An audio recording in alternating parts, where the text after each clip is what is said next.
Quick review of last week's episode and this week's TESOL topic. Next on HOPEWELL TESOL. Let's go! Hello, my friends, and welcome to another episode of HOPEWELL TESOL. My name is Chris Hopewell, and I'm your TESOL guy.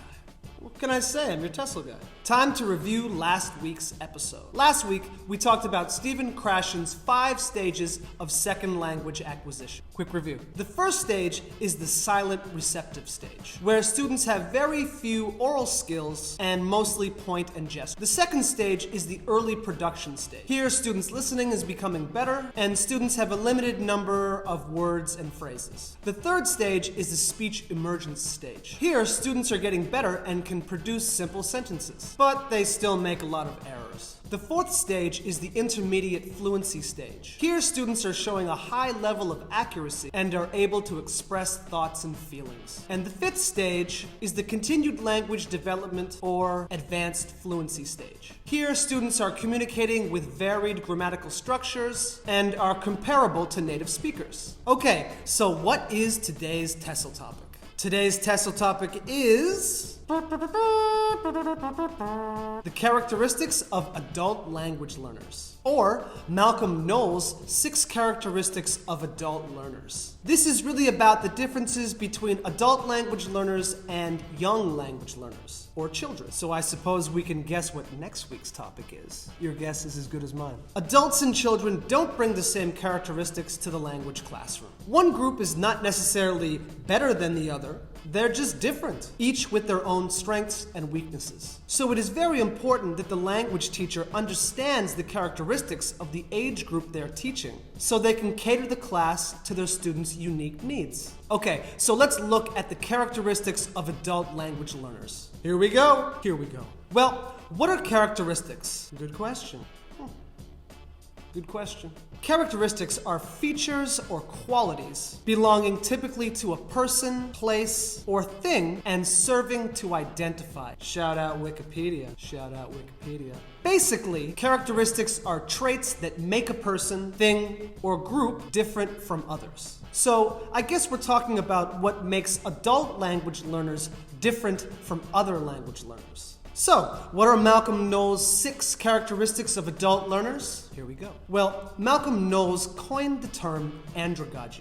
Andragogy is the methods, practices, and procedures of teaching adults. Knowles was all about adult education. So to further his work in the theoretical and practical methods involved in andragogy, he introduced the 6 characteristics of adult learners. And here are those 6 characteristics. Drum roll, please. Here we go. First, adult learning is self-directed and autonomous. This means that adults are actively involved in the learning process, and they make choices relevant to their learning needs. They direct their learning goals with the guidance of their teachers. So the teacher must facilitate the process of goal setting. Adult students assume responsibility for their own choices, and they need to be proactive in making decisions about what will happen in the classroom. Number 2, adult learning utilizes knowledge and life experience. Adult students connect their past experiences with their current activities, and they need to think of ways to use that past knowledge, opinions, and experiences in the activities that are assigned in class. So teachers need to be skilled at helping adult students utilize their past experiences and knowledge.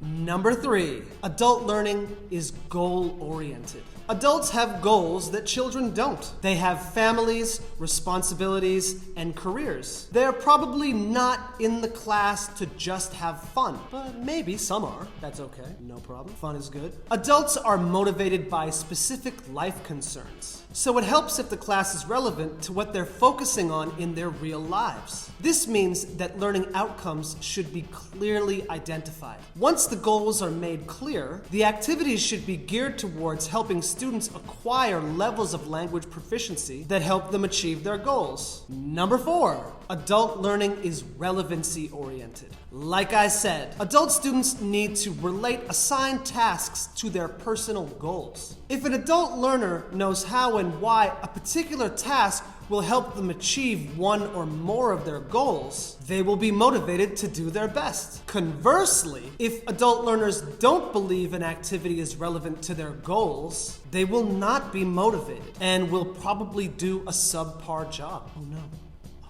Number 5, adult learning highlights practicality. It is important to help students apply theoretical knowledge that is gained in class, outside of the class, in real-world situations. So teachers need to find ways to change theoretical knowledge into useful activities. Real learning happens in adult classes when teachers find ways to do this. What teachers teach in an adult class has to be practical, usable, helpful, and relatable to students. And number 6, adult learning encourages collaboration. Adult learners do better when they work together in a collaborative environment. And they often like to be seen by their teachers as colleagues or equals. Teachers, please remember to let your adult students know that their efforts are appreciated. When their contributions are acknowledged, then they're willing to put out their best work. Seems to me that CLT activities might be very good for many adult learners. So get them working together to solve problems, share opinions, and pass on knowledge.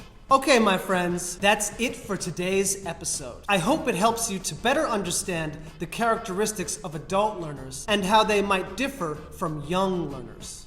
And I hope you'll tune in next week where we'll cover the equally important topic of the characteristics of young language learners.